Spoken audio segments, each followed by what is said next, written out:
Hello, everybody. Happy New Year. Happy 2025. What kind of year it's going to be?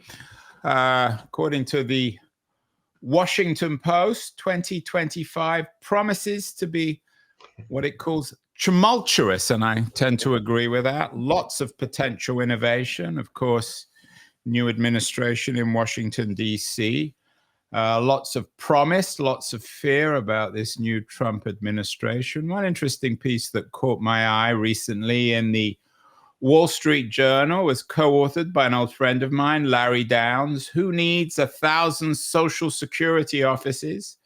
It's an interesting op-ed about the need to reform Washington, D.C., to automate it, to drag Washington, D.C. and the federal bureaucracy into the digital revolution. It would seem to be low-hanging fruit for the Doge team. Larry Downs is joining us from just over the bay in Berkeley, California. Larry, do you agree with the Post that 2025 is going to be tumultuous? I think that's I think that's a really good word for it. Absolutely. I can't predict, and I've been predicting things for a long time. This is one I'm not even going to, take a stab at. I would never make any predictions about what's going to happen in the coming year. It really is, anything is possible. Larry, you've been writing about innovation for many years. You authored the first book really on the digital revolution, Unleashing the Killer App. Your last book is Pivot to the Future. So you're an authority on innovation. Do you get the sense that this incoming Trump administration is genuine about innovation? A lot of people say, well, they're just saying that to pursue their own interests. Trump wants to be the new monarch. Musk is trying to make himself richer. But do you think there's some potential there? Is there any genuine quality to their need for their promise to reform the world, and particularly American government? Well, the building blocks are there. I can't speak to how serious they are. And I think, when we were researching the Wall Street Journal piece you mentioned, we did come across a nice article in the Washington Post that sort of went through all the tweets from the two principals of Doge, and a lot of them really didn't suggest they were very serious about it. Ramaswamy was saying one way to fix Social Security is if your Social Security number ends in 0, you're out, and if your ends in 1, you're in. And that would say in and out of what? Of getting Social Security. So it becomes a lottery. Well, yeah, and half the people don't get it, and half the people do. That's going to be a big vote winner. And again, guarantee that you lose 50% of your votes overnight. Right. So, but was that even serious? Do they have a serious plan? Do they have any authority to do anything, even if they are serious? It's hard to say. A lot of the people who have been named for the real White House positions, the Office of Science and Technology Policy, the National Economic Council, the National Economic Advisors, and so on, they're people who have been in the administration before. The new head of the antitrust division at DOJ is someone who's been in the previous Trump administration. So they do have some seasoned folks who are coming back, who know how things actually do or don't work in Washington. So that may be where the actual innovation or reform takes place, not so much maybe in these more vocal outsiders. You're also a keen observer of politics in Washington, D.C. Brendan Carr is the new head of the FCC.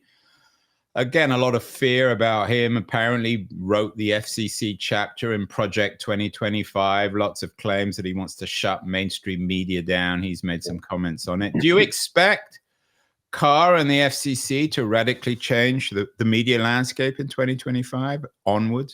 I don't. I think for two reasons. One of which is, it's not really, again, a conservative agenda really wouldn't make big changes, even though, yes, they don't like the liberal media. But the reality is they're also, sort of playing that against a general conservative view that speech should be left alone. But the more important reason, I think, not much is going to happen at the FCC is they just don't really have the authority. Incoming Chairman Carr knows this. He's been at the FCC a long time. He was He was a staffer before that in Congress. He knows telecom law extremely well. The reality is the FCC has very little authority when it comes to, certainly anything but broadcast. That's the only place they have authority in media. But even over broadcast media, for example, you can talk about, as they have, sort of challenging the licenses of ABC, NBC, CBS. But the reality is ABC doesn't have any licenses. ABC is a network. The individual affiliates have licenses, and you certainly can affect the licenses of the individual affiliates, although again, the authority of how you can do that and when you can do that is very limited. But you literally can't pull the license of ABC because ABC doesn't have a license. Yeah, and there's a particular irony to the general hysteria about networks like ABC and NBC because their significance is in such radical decline. I mean, most of the power of media now is in new media, in podcasters like Joe Rogan, obviously on platforms like X and Instagram. Yeah. So I'm not even convinced that even if he had some success in shutting down or tampering with ABC or NBC, it would make a great deal of difference. No, I think that's right. I mean, the streaming revolution is not even finished, or not even close to being finished, but it's clearly changed the landscape, as you say. And it's interesting that of course, a lot of the reporting we're getting about the media industry is from the old media, and either they don't see or they don't want to see that they're not as influential or as important as they used to be. So for them, everything is apocalyptic because they only see their own little shrinking world. Do you think I want to come to your ideas on reforming the government in a second, but do you think that the media did a good job reporting on the 2024 election and on the Biden administration? My concern is that they did a lot of self-editing when it came to Biden himself. They also tried, I think, to be less hysterical about Trump. It would be interesting to see in 2025 whether that old hysteria will reappear. Yeah. The Trump derangement syndrome, I think, is what was referred to back in the first administration. Yeah, I don't know. I honestly, Andrew, I don't spend a lot of time with mainstream media for the reasons you suggest. I've even, more or less turned off NPR. Oh dear, when NPR loses Larry Downs, it's in trouble. On the other hand, Larry, you're still writing for mainstream media. Who needs 1,000 Social Security offices in the Wall Street Journal? I think you've had hundreds of responses, so you must have some value for it. Yeah, I'm definitely a contradiction. I am very, and I'm publishing books with publishers instead of going through my own channels and so on. Yeah, I'm a contradiction. I can't deny that. Well, we all are, like myself. So talk to me about your thinking behind who needs 1,000 Social Security offices. I found it a particularly interesting piece. I didn't realize that and I'm quoting you here, more than 85% of the government's 3 million workers are based outside Washington. What's your point about that? Well, I think that came from originally that when the Doge folks started talking, they it was all about draining the swamp and getting rid of federal workers inside Washington. And a couple of points were made by different reporters that they didn't seem to realize that most of the federal government isn't in Washington, D.C. So we picked up on that and said, yes, what do those 3 million people do outside of Washington, D.C.? Where are they? What are they doing? And does it make any sense? Is there actually a real opportunity, if you're serious about reform, if you're serious about improving government services, is there an opportunity outside of Washington where inside Washington isn't really all that interesting? The immediate response would be, who needs 1,000 Social Security offices? Certainly Social Security workers. How many jobs are we talking about? How many million jobs? Yeah, if we got 3 million workers are based outside Washington, D.C., we're talking about 3 million jobs, Larry. That's not chopped liver when it comes to employment. No, it's not. It's not at all. Obviously, the federal government is a major employer. And I think our thinking was, You would save, obviously closing a lot of offices that are unnecessary for various reasons. Obviously, a lot of the savings would come from real estate and utilities and so on. But yes, it would be a very significant impact on the labor market. Not all those people would lose their jobs, but a lot of people would. A lot of federal workers would lose their jobs if you really got serious about moving to e-government. And you talk about e-government. This is not an AI initiative, although I'm sure AI would play a role. Yeah. This is e-government. This is replacing Social Security officers, workers, and Social Security offices with an online initiative. Explain what you mean by it. Sure. I mean, it's not a new idea at all. We've been talking about e-government since we started talking about e-business, which would have been, 25 years ago. And even as long ago as the 2010 National Broadband Plan, which my co-author Blair Levin was the principal director and author of, there were all sorts of ideas about, well, how can we get government to people in a more effective way, get it to them 24 hours a day, 7 days a week, 365 days a year, get it to them where they are. They don't have to come into an office, wait in line, wait to get an appointment, and so on. And still get them better information because it's all computerized. Obviously, this has happened in the private sector to a great extent, but there's been almost nothing in government services. Very little you can do online, and what you can do doesn't work very well. It's really way behind. So what do most people do in Social Security offices? Collect Social Security payments, inquire. What's the business of the Social Security office? Yeah, it's a good question. I mean, first of all, while researching this piece, I thought, well, let's find out. And so I tried, and actually, I'll out myself here. I turned 65 last year, so I'm now a Medicare, and I had a question about Social Security and Medicare, and I called Medicare, and they told me to call Social Security, and I tried to call the Social Security office, and the first thing they tell you when you call is there's a 3-hour hold time to speak to somebody. So I thought, well, I better make an appointment then and go to my but better chance in the DMV. Right. And so I thought, oh, I'll make an appointment and go to, first of all, the system doesn't allow you to make an appointment. And so you have to just show up and hope that you're not waiting there for hours. But yeah, I think it's a lot of it is people still picking up their checks, filling out forms, asking questions, Medicare related stuff. A lot of that happens at the Social Security office. And I think a lot of these offices, in busy inner city areas, they're very crowded. But my guess is that if you went out to Fargo, North Dakota, that office probably isn't very busy. And you quote a McKinsey report that suggests that users, and this is astonishing, user satisfaction with federal government services is at 12%. In other words, just over 1 in 10 people are satisfied with federal government. Why aren't they? Is it because they're having to wait 3 hours on the phone to ask a basic question and not get an answer? Yeah. Government services, and I don't want to dump on the federal civil service here. I think they are hamstrung in a lot of ways. Again, they do not have the kinds of computer systems, even internally, to use, that they think they can get the information that you need. So if you come in and you ask a question, it's not like they can just type on a keyboard and give you the answer, looking up your file or looking up the proper regulations. They don't have the tools they need to do a good job. And so, you just get terrible service. Again, it's delays. It's being passed from one agency, one office to another, being told you called the wrong place, you filled out the wrong form, you haven't filled it out correctly. It gets lost. It doesn't happen.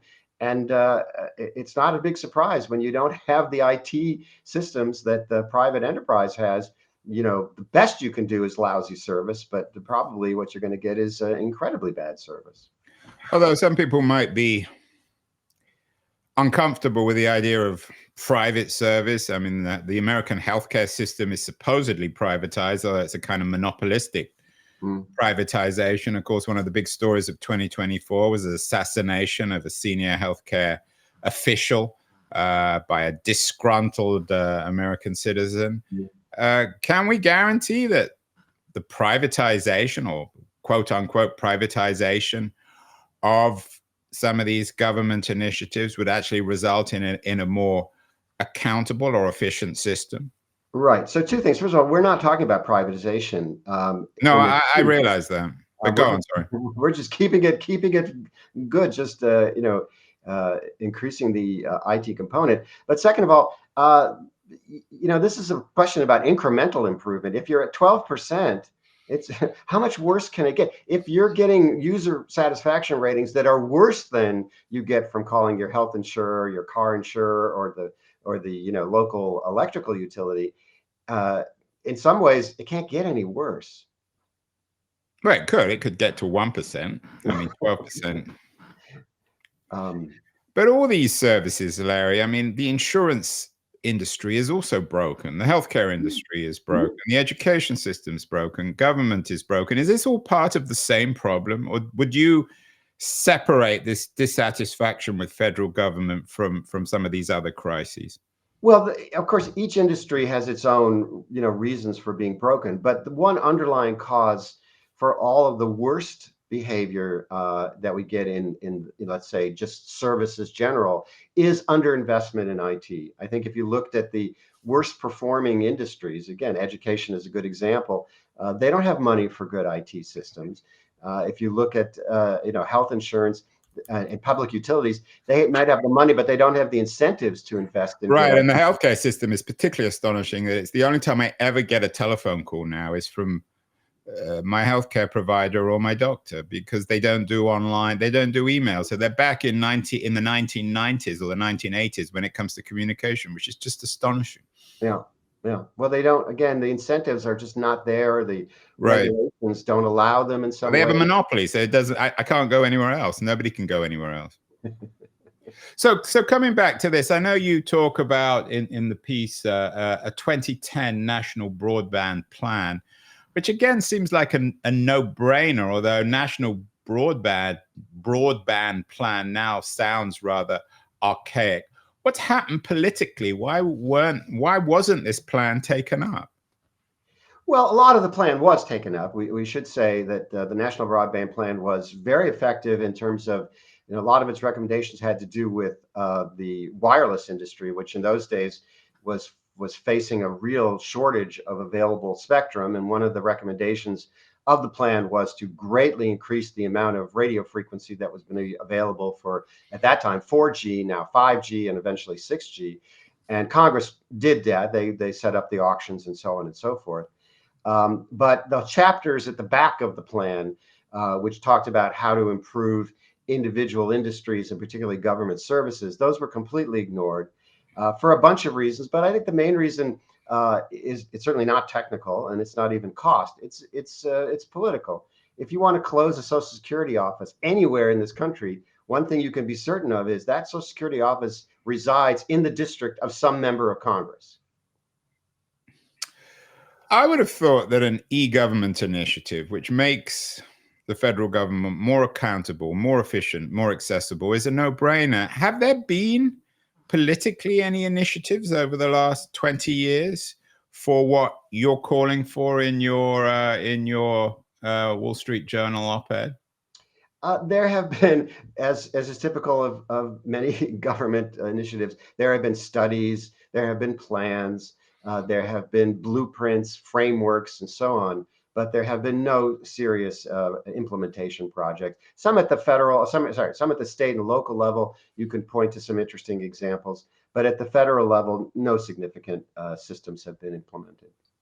And have the Doge people picked up on it? I mean, you would have thought it would have been low-hanging fruit for them. There's a lot of controversy, particularly about Elon Musk and his involvement. But I would have thought this would have been an initiative that he would have aggressively pursued or will aggressively pursue.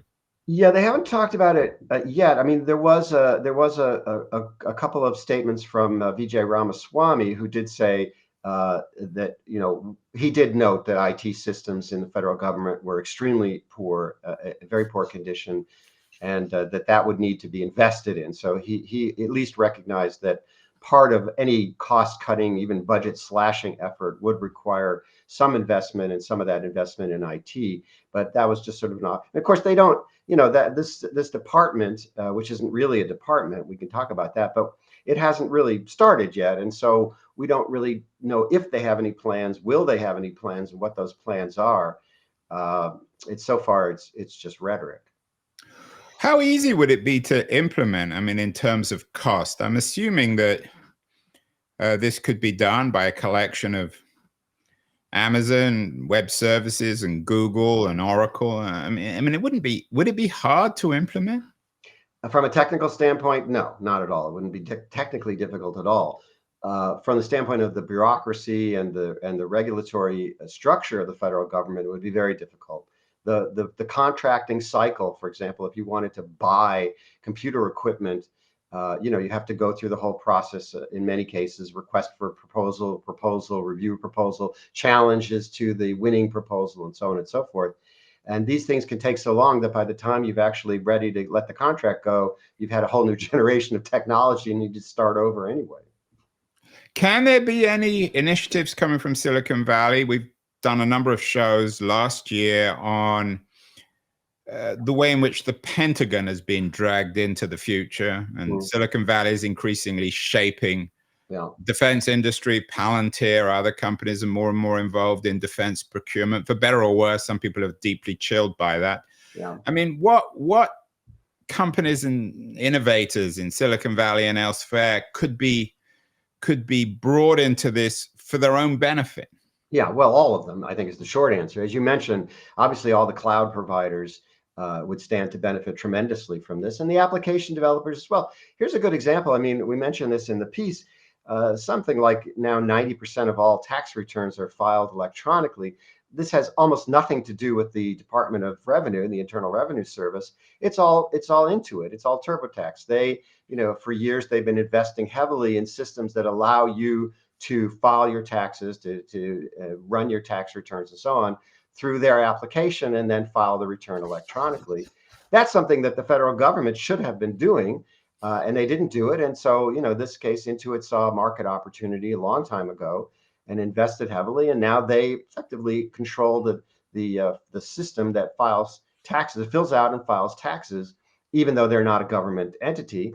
And yet, they've made a very good living handling this market, and it's so much obviously more efficient and takes so much less time. It makes perfect sense. There's no reason that other applications couldn't follow a similar model. It's not the most optimal way to solve the government problem, but it's one way. But presumably the biggest opposition is from these bureaucrats, or at least senior bureaucrats, who are being pressured by their officers in these regional Social Security offices and elsewhere to keep their jobs and keep their power. Is that fair? Yeah, as Richard Daley famously said, all politics is local. You can be as conservative as you like and say, we need to shrink the federal government, and that's fine, except when it comes to your district. It's an absurd situation. How much would it cost then? I mean, in terms of resources, it's again relatively affordable, isn't it? Well, it's definitely not $2 trillion or whatever the amount is that the Doge people think they can cut from the federal budget. We would certainly put some of that back into IT, but we haven't even penciled out what this would cost, but it would definitely pay for itself in a matter of a few years, if not quicker. Yeah, I'm intrigued that the outgoing Biden administration didn't address this either. I mean, they invested trillions of dollars in the innovation economy, but left this alone. What do you make of the Biden administration's legacy when it comes to innovation? Well, it's a mixed grade. I mean, I think the most important thing that was done, well, I should say that, but obviously the things that they did in trying to revive the American semiconductor industry, very important, but results we don't know yet. We won't know for some time. But to me, the most important initiative in the Biden administration on this front was the 2021 Bipartisan Jobs and Infrastructure Act. And among other things, this set aside $50-some billion for getting broadband connections to all the places in the United States that don't currently have it at least not at reasonable speeds, or at the speeds they now define as minimal speeds for broadband. Now, the good news is, as I say, it was $50 billion was allocated by Congress. And our study that we did during the pandemic for the National Urban League suggests that that's enough money to get a good, connection to pretty much every location in the United States that doesn't have one, except obviously the most remote places. But let's say 99.9% of locations could have good broadband for $50 billion. So that was great. The problem is, of course, almost none of that money has yet been spent. They've gone through, as I was starting to say before, this contracting process, the whole, this has been located in the Department of Commerce, and just setting up the infrastructure and working with the states and coming up with the models, getting the proposals in, starting to review the proposals, and now starting to finally approve proposals for build out of all this new infrastructure is starting to happen, but it hasn't, shovels have not gone into the ground yet.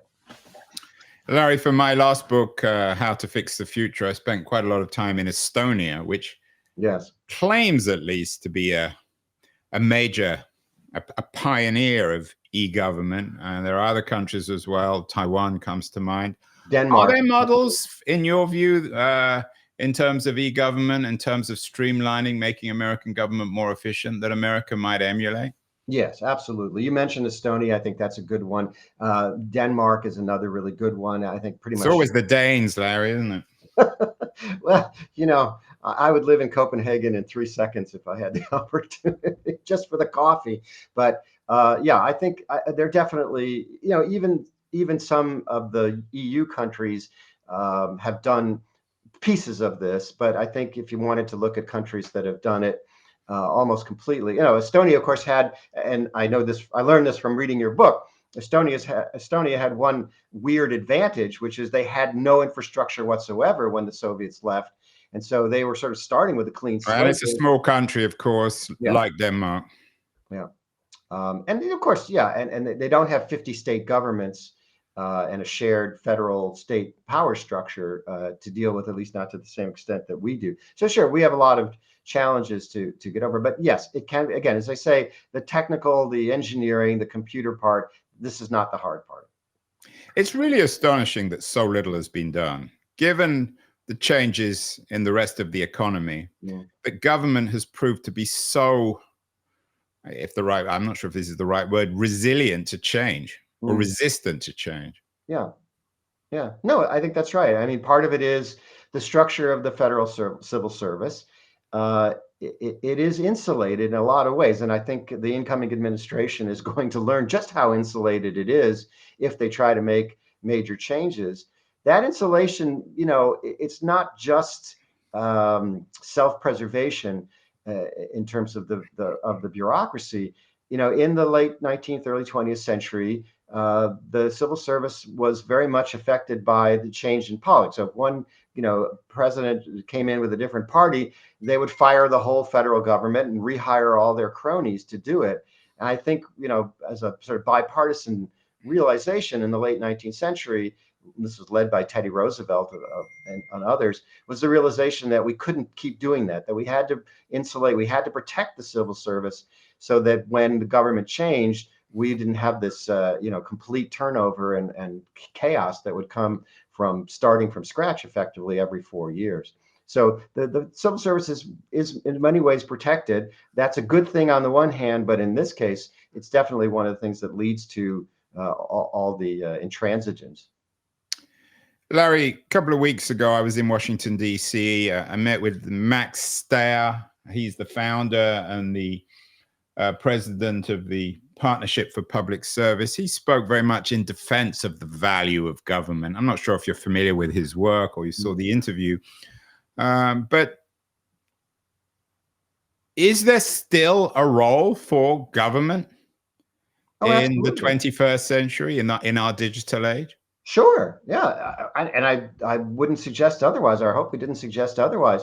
No, look, we've made a lot of good decisions in the sense of nationalizing certain functions like Social Security, like Medicare.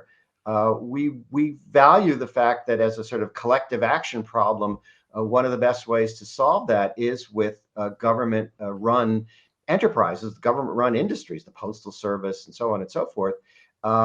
that's the right idea, and we still think it's the right idea. We just think it's just being done in such a ridiculously inefficient manner, and not making use of available tools that other people have been using since the 1980s. So yes, absolutely, lots of role for government, federal government in particular, very valuable services that could be offered and are being offered, but are just being offered in a very ineffective and inefficient way. Will this could it offer new jobs? I mean, obviously there'll be opportunities for the cloud providers to build the infrastructure. But what about the role of AI? I know you don't really touch on it in the essay, but AI is everywhere. It's ubiquitous, for better or worse. Lots of it is overpromised, as always in these technological revolutions. But in the end, Gary Marcus was on the show a couple of days ago, who's a skeptic of AI. Even he acknowledges that AGI is inevitable. What about the fate of government in the age of AI? Is your attempt to create e-government, is that a way of ultimately protecting jobs? How could AI play a role here? Well, a couple of things. I mean, obviously there would be many jobs, many new jobs created to build and run the e-government platforms that we're talking about. And I think a lot of the current workforce would shift from being, going to an office and either being overwhelmed with too many people or being underwhelmed with not enough people. It's sort of like the problem of retail. You either have too many or too few customers at any given time. But a lot of those people would shift to being phone support, computer support. If the system can't answer a question, or if somebody just can't figure out how to use the system, we see a strong role for better, obviously, telephone-based support or Zoom, video-based support as well. So a lot of those people would shift to just doing similar jobs. But the base, I think the important part of this is, instead of answering the same basic, simple questions over and over again, that would be turned over to systems. And AI, I think, I agree with you. We've both been down this block many times. We know that it's being overhyped. But I think one thing that is likely is that for sort of answering very basic questions, very common questions that get asked all the time and answered all the time, AI could play a role. And that would kind of, imagine sort of skimming off the easiest kinds of service requests being handled by chatbots for those. And then that would free up the actual human civil servants to answer the more difficult questions, or to deal with the citizens who just are having trouble, just can't figure out how to use the system at all. Are there champions within the bureaucracy itself for e-government? I mean, you and Blair Levin are writers and thinkers. Are there initiatives coming from within government? Are there reformers in DC who recognize that this needs to be done? No. I wanted to say yes really badly, but I can't. I think the answer is no. Did you talk to anyone? I mean, you have access to some of the more senior people there. Yeah, we actually talked to a couple folks, and we talked to a former chairman of the FCC about his efforts to try and close offices during his tenure and so on. And I think what you'll find is, yes, there are certainly people, very senior people, but also people in the mid management who recognize exactly that, as you say, this is absurd, and you can't argue that the use of IT is greatly undervalued in federal government. And some of them will do, as I said, studies and frameworks and vision statements and so on and so forth. Some of them are doing that to hold off real reform, to say, look, we're making some kind of progress. Some of them genuinely wish it could happen, but I think there's an understanding within the government that big change like this just isn't possible given sort of the current political climate. What do you mean?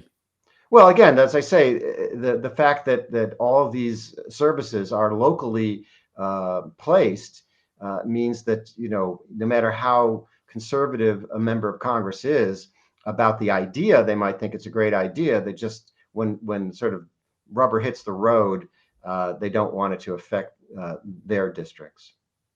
But given, as you said, that only 12% of people approve of the federal government, why wouldn't this be a vote winner? Well, you could talk. Yeah, it's a vote winner to talk about it. Improving the government, and I think that is part of what Doge is there to do, is to sort of amp up the rhetoric about how poor government service is, and sort of what a waste of money a lot of it is. But as I say, there are political and bureaucratic obstacles to moving forward that are, well, certainly that the current folks don't fully appreciate. If they actually try to do some of the things they're talking about, they will learn very quickly what can and can't be done. Finally, Larry, there was an interesting piece a couple of days ago from a couple of guys who've been on my show, old friends of mine, Steve Hansen and Jeff Kopstein, two professors of political science, are warning that Trump is dismantling. This was in the New York Times, an op-ed. The title was, "Trump is dismantling the systems that keep us safe. All Americans will suffer." What they warn about is Trump's determination, at least in their view, to create what they call a patrimonial state. They suggest it's rather like what's happening in Hungary and elsewhere, where these neo-authoritarian leaders are treating the state as if it's an extension of themselves. Do you, like Kopstein and Hansen, fear that? Well, I think yes. I think anyone who lives in an elected democracy always fears challenges to that democracy, and it's, things are always fragile. I think, Thomas Jefferson said, eternal vigilance is the price of liberty. You have to always be worried that this system of government can be dismantled. Whether this is a serious threat or not, I wouldn't say. But one of the things, obviously, that we have, that the founding fathers gave us, was a system of checks and balances and protections, and the different branches of government. And it'll be interesting to see, particularly, how the judiciary would respond, for example, if extrajudicial activities were taking place. People will obviously, bring lawsuits. They will find their way through the federal court system. And it would be interesting to see where the conservative members of the Supreme Court, for example, what does conservative really mean? Does it mean conserving the system that was in place and so on, or does it mean bowing to the will of the current administration? Again, this is if that actually happens. But we do have protections that, let's say, as you mentioned, Hungary doesn't have, and a lot of countries that have gone down this route did not have the kind of judiciary that we have in terms of its constitutional role. And I think that's where the rubber would meet the road. Well, let me revise the question. Perhaps e-government is the best protection against this slide into what Kopstein and Hansen warn as patrimonialism, a reversion to some sort of monarchical system under neo-authoritarian leaders like Trump. Well, that's interesting. I certainly hadn't thought of it that way, but you're right. I mean, once something is systematized, once it's in an IT system, it's much harder to make a phone call and say, I want you to do X for Y, even whether it's legal or not. It's much harder to tell a computer system to break its own rules if that's the case. So yeah, I think the more something is systematized, the more it's put into code. It's not impossible to break it, but it's harder to break it. Well, Larry, only 12% of Americans approve of the federal government. They're all dissatisfied. Is there more than a 12% chance that this e-government initiative under Trump and this Doge initiative will happen, or would you say it's less than 1 in 10? As you well know, Andrew, I'm not a betting man. I wouldn't give odds. I think, as I say, there are profound obstacles to getting this done, which are not technical. On the other hand, 12% satisfaction of service level is a strong incentive, and it remains to be seen if anyone with authority is going to pick up this baton and run with it. As you say, it could be a vote getter. It could be something that happens in Congress. It could be something that happens in the administration.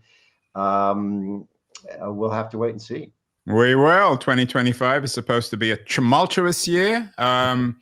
at least according to the Washington Post. It may not be quite as tumultuous when it comes to e-government reform, at least according to Larry Downs, but he believes it should happen, and I think it's a no-brainer. Who indeed does need 1,000 Social Security offices? Larry, as always, will talk again in the new year. Well, the new year's already arrived. We'll talk again later in the year to see when there really is any innovation behind the new Trump administration. Thank you so much, and a happy and healthy new year.